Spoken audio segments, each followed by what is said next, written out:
science-fiction est souvent vécu comme, du fait de son intertextualité, comme quelque chose de particulièrement complexe à aborder en premier comme ça. La création de la science-fiction, c'est plus simplement un genre à part entière, c'est du transgenre au sens littéral du terme, c'est-à-dire que transgenre, transsupport, c'est-à-dire qu'il y a des supports à la fois des œuvres qui se déclinent en jeux vidéo, qui se déclinent en séries télé, en romans, en novélisation, en bande dessinée. Pourquoi y aurait-il des choix à faire? C'est en première année des universités.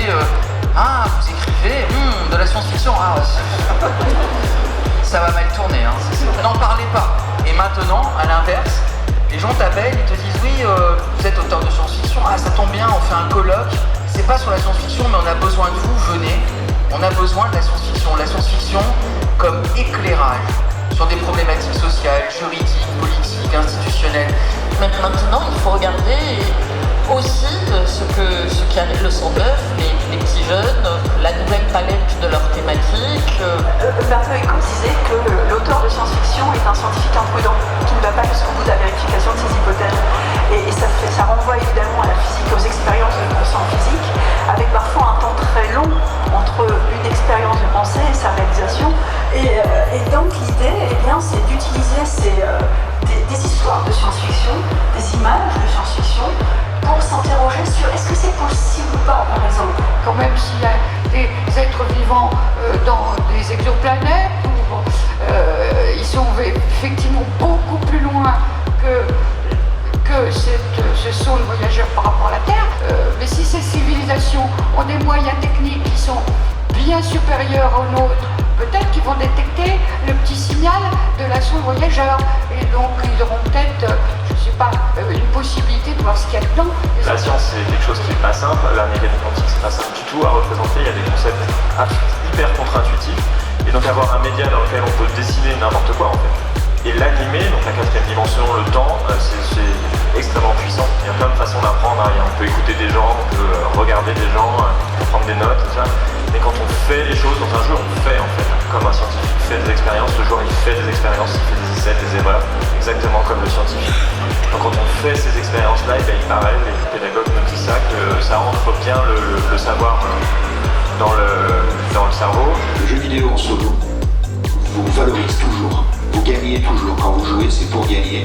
Quand vous êtes au boulot, quand vous êtes chez vous, quand vous êtes dans la vie, vous gagnez pas toujours.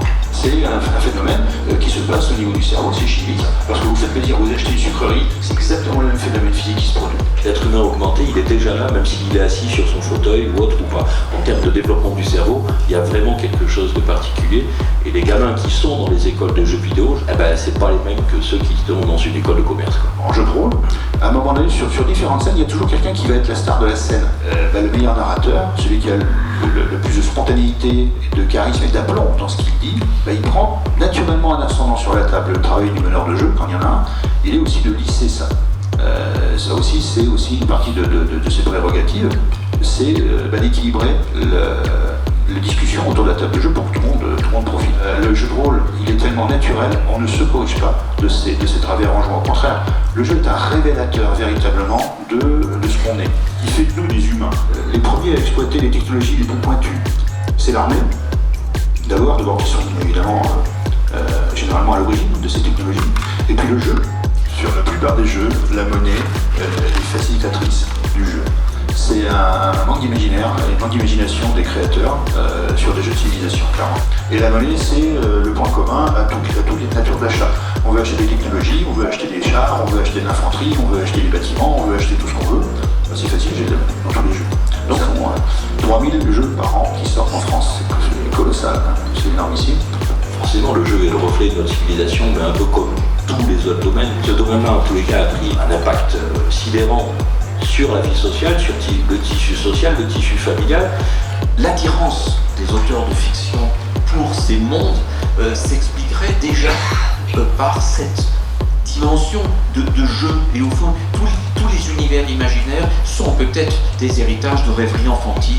La bande dessinée me semble particulièrement propice à ce travail dans la mesure où les mondes, même extrêmement vastes, ne s'étalent pas sur un écran gigantesque, mais s'inscrivent dans de très petites cases. C'est un point assez fascinant et qui explique peut-être pourquoi Ces mondes imaginaires, ces mondes en bouteille, ces mondes clos nous attirent tellement. C'est l'idée au fond d'avoir, peut-être pas une expérience de pensée, mais une expérience de fiction, une immersion dans quelque chose qui est à la fois infiniment réduit et donc maîtrisable et infiniment vaste. La plupart des IA d'images commencent par une image qui en fait génère un bruit aléatoire et essaye de trouver en fait dedans la forme qui est annoncée par la destruction.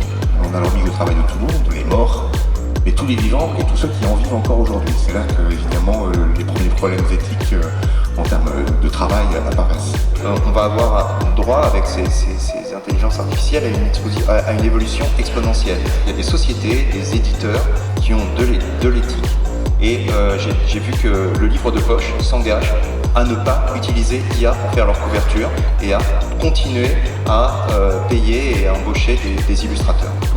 Pour compléter sur ce terrain de l'engagement de poche, les organisations d'auteurs, la Ligue, la Charte, on a essayé de faire comprendre au SCD que ce serait bien, donc le syndicat national de l'édition, mais qui sont les éditeurs en fait, leur faire comprendre qu'il serait bien qu'ils prennent un engagement collectif, syndical, au moins d'un moratoire. On n'est même pas de faire ça à vie, mais de faire un moratoire sur l'intelligence artificielle. C'est quelque chose qui utilise l'art des artistes qui ont pris le temps, les efforts, l'énergie pour atteindre un certain niveau de création, qui les ont montrés en ligne. L'IA l'a simplement absorbé